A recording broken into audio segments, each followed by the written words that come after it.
Insécurité transfrontalière, terrorisme et circulation des bandes armées ont été les points à l'ordre du jour d'une séance de travail entre le ministre délégué à la présidence chargé de la défense du Cameroun, Joseph Betty Assomo, et le ministre des Armées, des Anciens combattants et des victimes de guerre du Tchad, Daoud Yaya Brahim, le 3 octobre 2023. Au terme de cette rencontre, les autorités militaires ont conclu de mutualiser leurs efforts dans le domaine de la sécurité transfrontalière. Le Cameroun et le Tchad sont délimités par une frontière de 1094 km.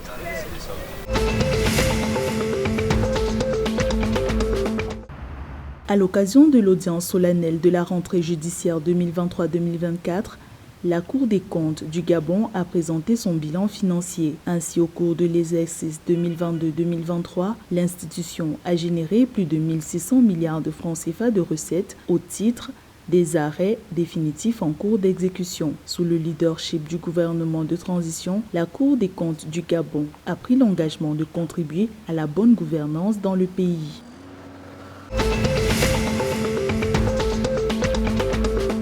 Le ministre de l'Agriculture, du Développement rural et de la Pêche de Sao Tomé et Principe, Abel Bom Jesus, a annoncé que le pays commencera la production de produits agricoles locaux 100% biologiques à partir de 2024. Dans l'État insulaire, l'agriculture représente environ 20% du PIB et 80% des recettes d'exportation. Le gouvernement indique que la transition vers l'agriculture locale biologique aura un impact sur l'autosuffisance et la lutte contre l'insécurité alimentaire.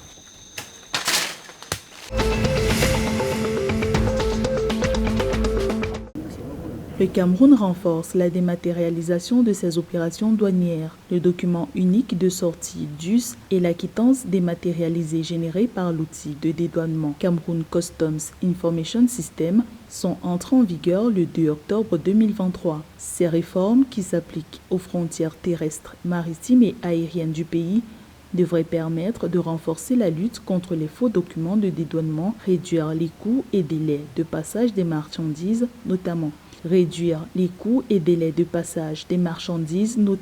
En 2023, la douane camerounaise vise une collecte de recettes estimée à 973,7 milliards de francs CFA.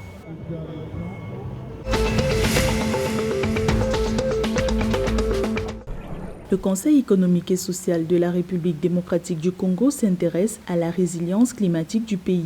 Le 2 octobre 2023, l'organe gouvernemental a proposé 3 solutions pour lutter contre les effets du changement climatique dans le pays. Le Conseil économique et social congolais recommande la lutte contre la déforestation, l'amélioration des systèmes d'alerte contre les catastrophes naturelles d'origine climatique et l'harmonisation des mesures de riposte financière. En 2020, la RDC comptait 279 000 déplacés internes en raison des catastrophes naturelles.